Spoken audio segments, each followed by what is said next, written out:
But in those little phenomena, what you're seeing maybe is like the God virus in miniature. It's like a little burst of... There's always bursts. If you think about this, in New York State, upper New York State, where Mormonism got started, there were over 60 different religions got started at the same time as Mormonism. It was called the Burned Out District in the early 1800s because everybody was getting a new religion every week.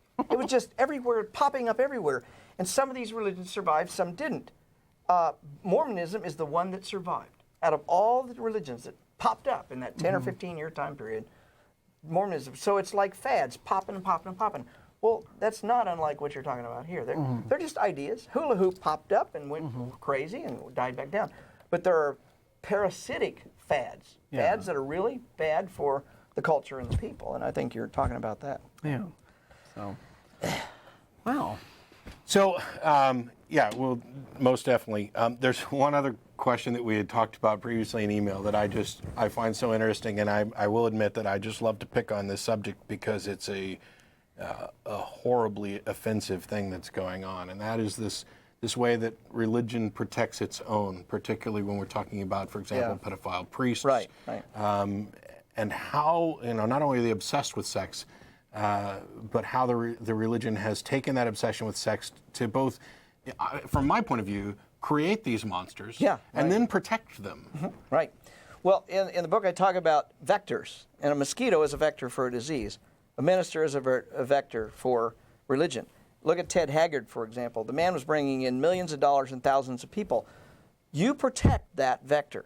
That's an important component for the God virus. So the God virus can protect that very carefully. It takes over 8 years to get a priest up and running. 8 years, that's a lot of investment. So I've had cars worse than that. So if after 8 years, you're not going to just throw that person out, you're going to transfer him to the next parish. Even though he's molested half a dozen people, you're going to transfer him to the next parish because you can't replace him. They're difficult to replace.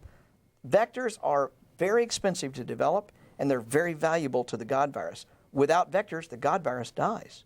So that's when you look at it from a viral standpoint. Now suddenly you realize that's why they protect priests. That's why Ted Haggard got protected. That's why Jimmy Swaggart. That's why Benny Hinn has probably, those kinds of people have condemned divorce, and yet they get divorced. The early one, the woman Annie. Jim and Tammy Faye Baker? No. Way back in the 20s. Before my time. Amy Semple McPherson. I'm not that old. Amy Semple McPherson in the teens and 20s was preaching dead, horrible, divorce. And what happened? She gets divorced. Did that stop her? No, she kept right on going. It never stops because you protect the vector. That's the most important thing. Yeah. And then there's also, in protecting the vector, you're protecting the belief, right? Because you're protecting the God virus. Yeah, because because what the next step could be if someone sees, say, a disgraced priest or something, the next step could then be questioning the belief, questioning the God virus. Right. Well, maybe there isn't this benign divine being out there taking care of all of this stuff if he's allowing horrible little children to be molested. Sure. So immediately you come out with let's keep this under wraps, and so it works on many levels in terms of that multiple levels. self-defense mechanism. You're right. Yeah.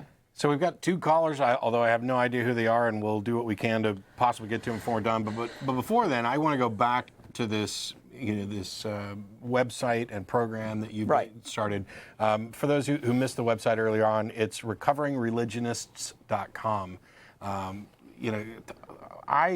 This is an idea that I think we really need.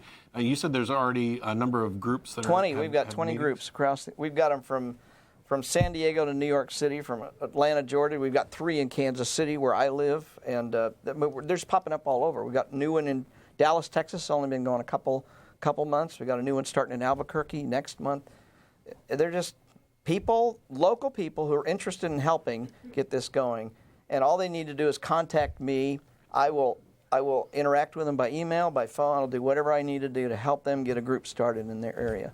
And there's no major requirements needed. You don't have to be a shrink or anything like that. Just have to be somebody who wants to help people get out of religion. We get a number of emails from people talking about, what do I do now? And please, give me some advice in this area, or how do I deal, I've been married to this woman for 20 years. We've got 3 kids, and all of a sudden I'm now a non-believer and she remains a believer. What do we do about our kids? Is our marriage going to survive?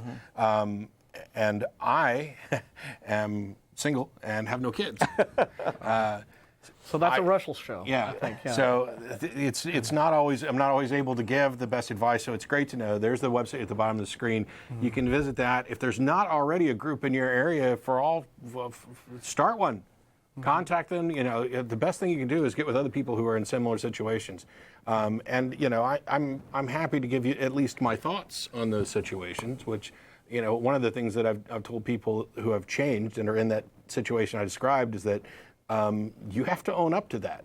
You changed the nature of the relationship. It doesn't mean there's fault there, but you have changed the nature of the relationship, and therefore you're going to have to do the extra work to try and make this work and figure out what you need to do. But that doesn't mean that you get preached at or walked all over forever. It's not like that you've been shackled into this and you're stuck. Yeah. And having other people who have been in the similar situation to talk to, I think, is a great idea. So thanks for starting that.